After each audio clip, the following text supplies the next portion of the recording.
Peggy 18.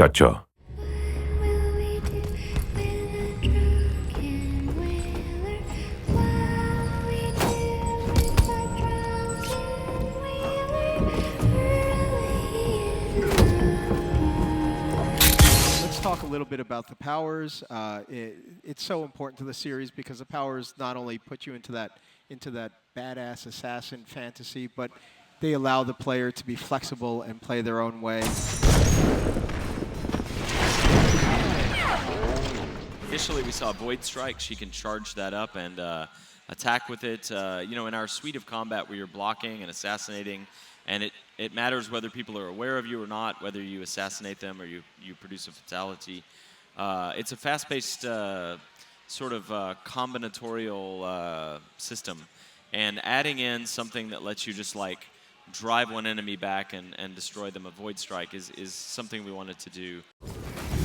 Her mobility power is called Displace, where she can leave a marker in the world and snap back to it. It's like Billie Lurk can be in two places at once and then decide which one of them is the right place that she should be. You mentioned something very interesting about how Billie gets her powers. She's not actually marked. Right. So there are new gadgets and gear, and those are connected to her powers. Tell me what that means.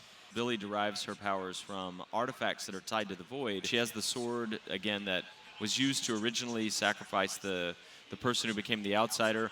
But the arm that she has causes it to deconstruct and reconstruct, so she can like summon it out of nowhere, basically. She has the sliver of the eye in her eye, which is an artifact from a previous divinity before the outsider.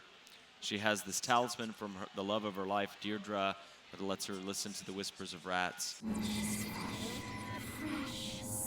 We also have one cool gadget that I want to ask you about called the Hook Mine. The Hook Mine is something that the game design team prototyped and worked on and just put a lot of love into. But the idea is that you can leave it on a wall or floor or ceiling, and magnetically it will drag an enemy over to it and hang them from that spot or whatever. It's intended as a non-lethal device. However, if you put multiple up, it will pull the enemy from different sides and eventually rip them apart. So it can be quite gory. It became one of our favorite toys across the Dishonored games.